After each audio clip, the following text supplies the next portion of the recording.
Alkitab setahun hari ke-144, 24 Mei,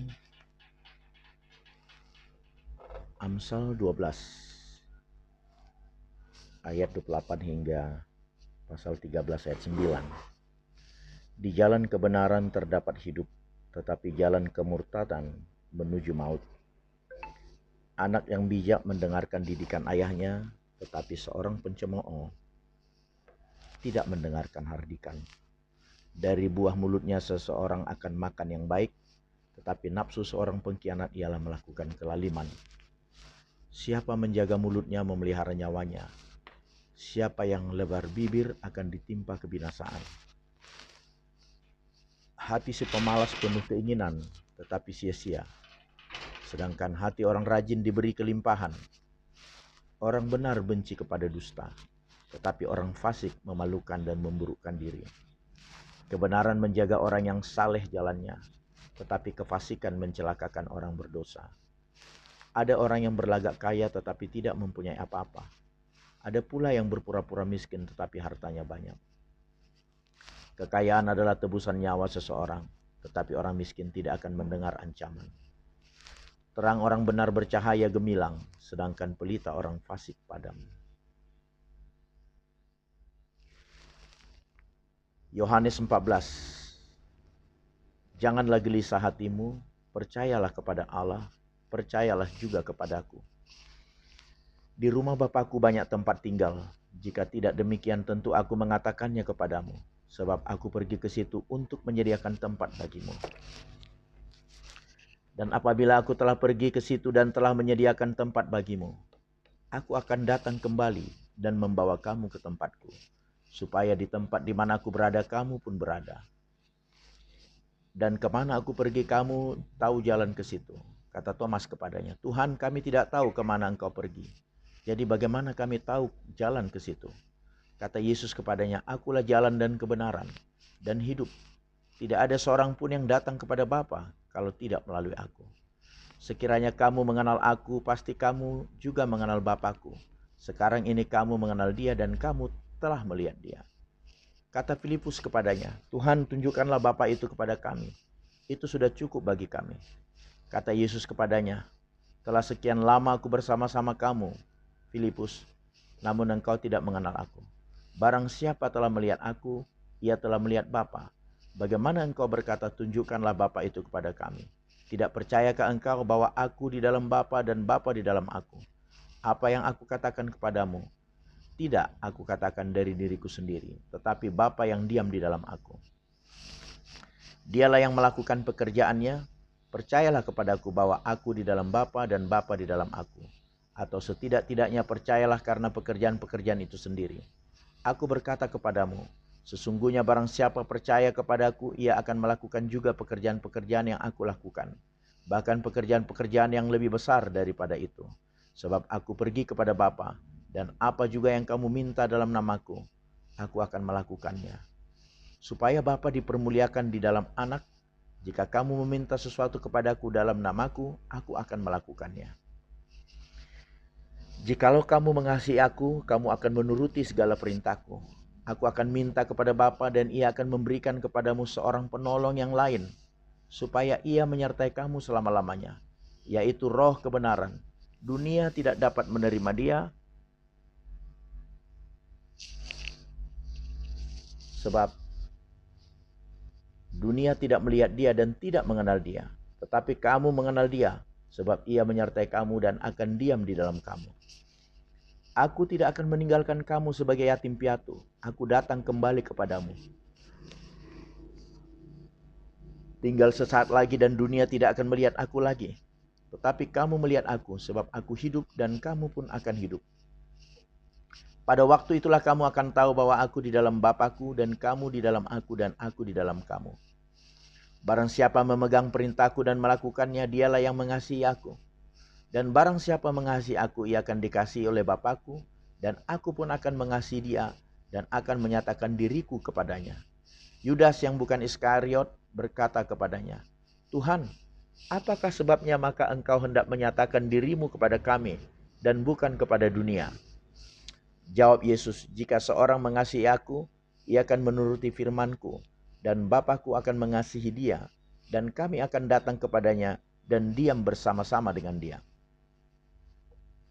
Barang siapa tidak mengasihi Aku, ia tidak menuruti firman-Ku.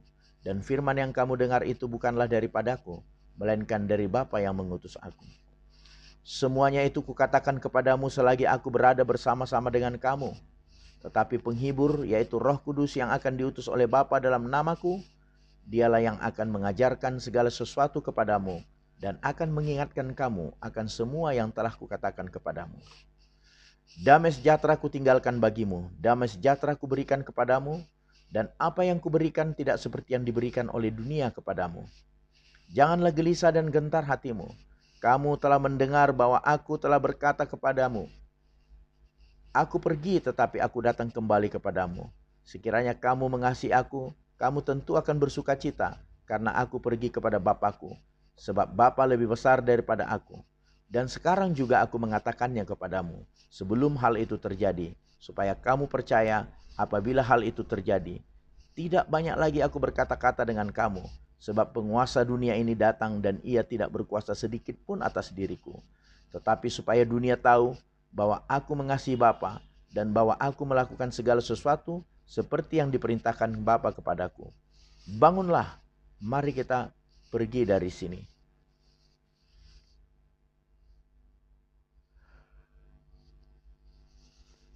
Satu Samuel 14 ayat 24 hingga pasal 15 ayat 35. Ketika orang-orang Israel terdesak pada hari itu, Saul menyuruh rakyat mengucapkan kutuk, katanya, terkutuklah orang yang memakan sesuatu sebelum matahari terbenam, dan sebelum Aku membalas dendam terhadap musuhku. Sebab itu tidak ada seorang pun dari rakyat yang memakan sesuatu. Dan seluruh orang itu sampailah ke suatu hutan, dan di sana ada madu di tanah. Ketika rakyat sampai ke hutan itu, tampaklah ada di sana madu meleleh. Tetapi tidak ada seorang pun yang mencedoknya ke mulutnya dengan tangan, sebab rakyat takut kepada sumpah itu. Tetapi Yonatan tidak mendengar bahwa ayahnya telah menyuruh rakyat bersumpah. Ia mengulurkan tongkat yang ada di tangannya dan mencelupkan ujungnya ke dalam sarang madu. Kemudian ia mencedoknya ke mulutnya dengan tangan. Lalu matanya menjadi terang lagi. Dan seorang dari rakyat berbicara, katanya, ayahmu telah menyuruh rakyat bersumpah dengan bersungguh-sungguh. Katanya, terkutuklah orang yang memakan sesuatu pada hari ini, sebab itu rakyat letih lesu. Lalu kata Yonatan, ayahku mencelakakan negeri. Coba lihat bagaimana terangnya mataku setelah aku merasai sedikit dari madu ini. Apalagi jika sekiranya rakyat pada hari ini boleh makan dengan bebas dari jarahan musuhnya yang telah didapatnya. Tetapi sekarang tidaklah besar kekalahan di antara orang Filistin. Dan pada hari itu mereka memukul kala orang Filistin dari Mikmas sampai ke Ayalon. Rakyat sudah sangat letih lesu. Sebab itu rakyat menyambar jarahan. Mereka mengambil kambing domba, lembu dan anak lembu, menyembelinya begitu saja di atas tanah, dan memakannya dengan darahnya. Lalu diberitahukanlah kepada Saul demikian, lihat rakyat berdosa terhadap Tuhan dengan memakannya dengan darahnya. Dan ia berkata, kamu berbuat khianat. Gulingkanlah sekarang juga sebuah batu besar ke kemari. Kata Saul pula, berserak-seraklah di antara rakyat dan katakan kepada mereka, setiap orang harus membawa lembunya atau dombanya kepadaku. Sembelilah itu di sini, maka kamu boleh memakannya. Tetapi janganlah berdosa terhadap Tuhan dengan memakannya dengan darahnya. Lalu setiap orang dari seluruh rakyat membawa serta pada malam itu lembunya, dan mereka menyembelinya di sana. Saul mendirikan mezbah bagi Tuhan. Inilah mezbah yang mula-mula sekali didirikannya bagi Tuhan. Lagi kata Saul, marilah kita pada malam ini mengejar orang Filistin dan menjarai mereka sampai fajar menyingsing, dan janganlah kita biarkan hidup seorang pun dari mereka. Jawab mereka itu, perbuatlah apa yang kau pandang baik. Tetapi imam berkata, marilah kita dahulu tampil menghadap Allah di sini. Saul bertanya kepada Allah, bolehkah aku mengejar orang Filistin itu? Akan kuserahkan mereka ke dalam tangan orang Israel. Tetapi pada hari itu ia tidak menjawab Saul. Lalu kata Saul, datanglah kemari, kamu segala pemuka rakyat. Berusahalah mengetahui apa sebab dosa ini terjadi pada hari ini. Sebab demi Tuhan yang hidup, yang menyelamatkan orang Israel. Sekalipun itu disebabkan oleh Yonatan anakku, maka ia pasti akan mati. Tetapi seorang pun dari seluruh rakyat tidak ada yang menjawabnya.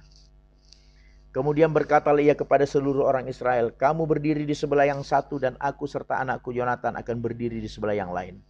Lalu jawab rakyat kepada Saul, perbuatlah apa yang kau pandang baik.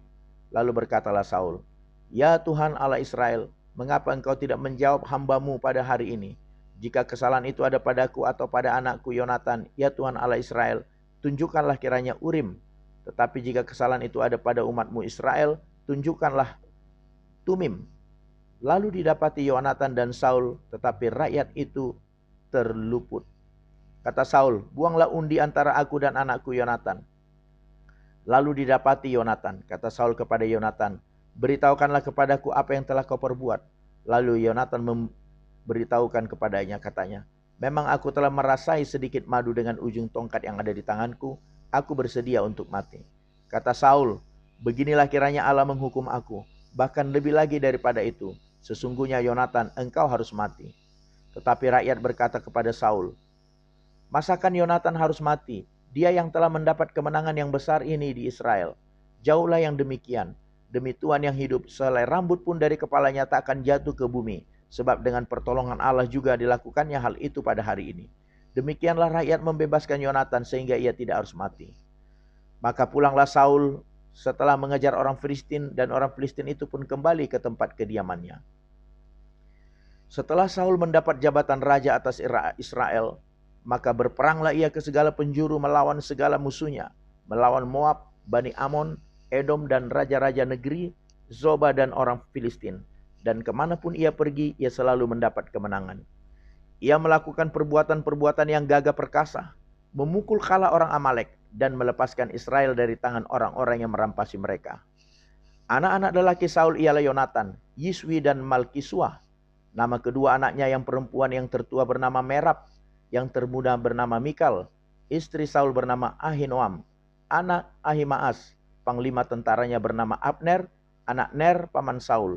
Kis ayah Saul dan Ner ayah Abner adalah anak-anak Abiel. Hebat peperangan orang Filistin selama zaman Saul, dan semua pahlawan dan orang gagah perkasa yang dilihat Saul dikumpulkannya kepadanya. Berkatalah Samuel kepada Saul, aku telah diutus oleh Tuhan untuk mengurapi engkau menjadi raja atas Israel, umatnya. Oleh sebab itu dengarkanlah bunyi firman Tuhan. Beginilah firman Tuhan semesta alam. Aku akan membalas apa yang dilakukan orang Amalek kepada orang Israel, karena orang Amalek menghalang-halangi mereka ketika orang Israel pergi dari Mesir. Jadi pergilah sekarang, kalahkanlah orang Amalek, tumpaslah segala yang ada padanya, dan janganlah ada belas kasihan kepadanya. Bunuhlah semuanya, laki-laki maupun perempuan, kanak-kanak maupun anak-anak yang menyusu, lembu maupun domba, unta maupun keledai. Lalu Saul memanggil rakyat berkumpul dan memeriksa barisan mereka di Telaim. Ada 200.000 orang pasukan berjalan kaki dan 10.000 orang Yehuda. Setelah Saul sampai ke kota orang Amalek, disuruhnyalah orang-orang yang menghadang di lembah. Berkatalah Saul kepada orang Keni, berangkatlah, menjauhlah, pergilah dari tengah-tengah orang Amalek, supaya jangan kulenyapkan kamu bersama-sama dengan mereka. Bukankah kamu telah menunjukkan persahabatanmu kepada semua orang Israel ketika mereka pergi dari Mesir? Sesudah itu menjauhlah orang Keni dari tengah-tengah orang Amalek. Lalu Saul memukul kala orang Amalek mulai dari Hawilah sampai ke Sur yang di sebelah timur Mesir.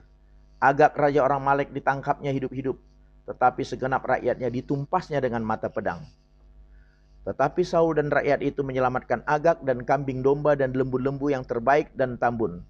Pula anak domba dan segala yang berharga, tidak mau mereka menumpas semuanya itu. Tetapi segala hewan yang tidak berharga dan yang buruk, itulah yang ditumpas mereka. Lalu datanglah firman Tuhan kepada Samuel demikian. Aku menyesal karena aku telah menjadikan Saul raja, sebab ia telah berbalik daripada aku dan tidak melaksanakan firmanku. Maka sakit hatilah Samuel dan ia berseru-seru kepada Tuhan semalam-malaman. Lalu Samuel bangun pagi-pagi untuk bertemu dengan Saul.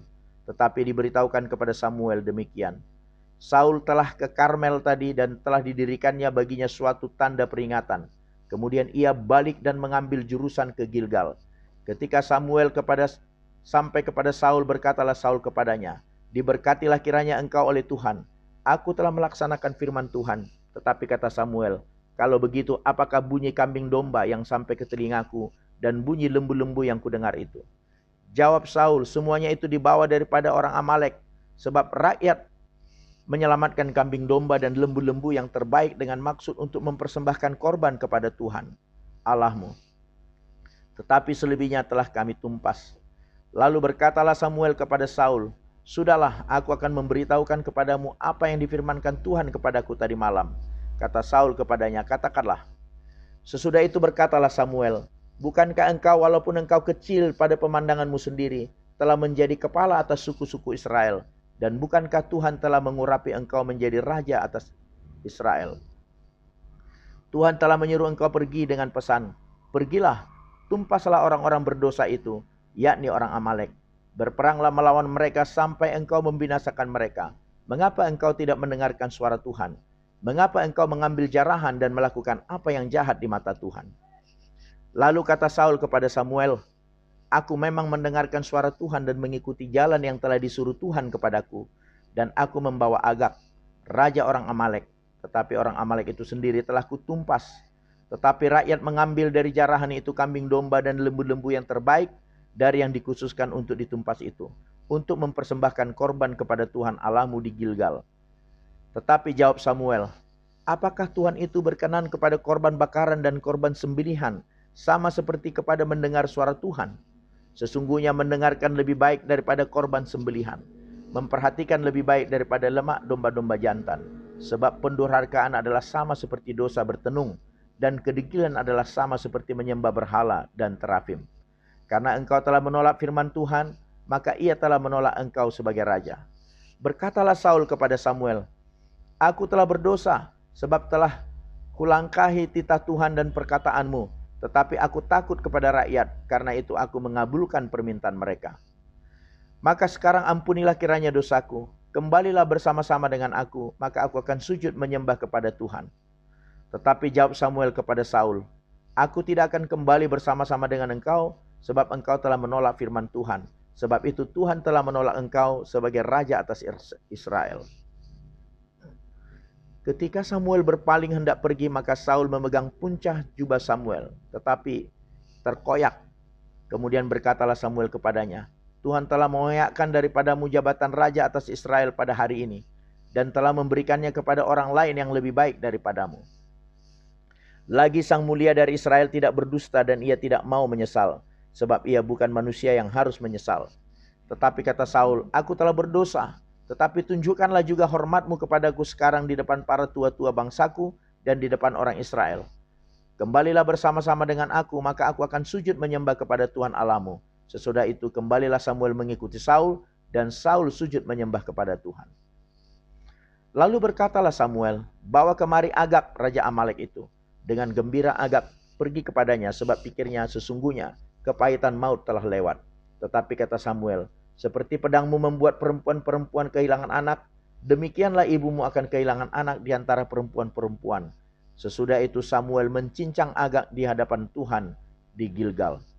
Kemudian Samuel pergi ke Rama, tetapi Saul pergi ke rumahnya di Gibea Saul. Sampai hari matinya Samuel tidak melihat Saul lagi, tetapi Samuel berduka cita karena Saul. Dan Tuhan menyesal karena ia menjadikan Saul raja atas Israel. Amin.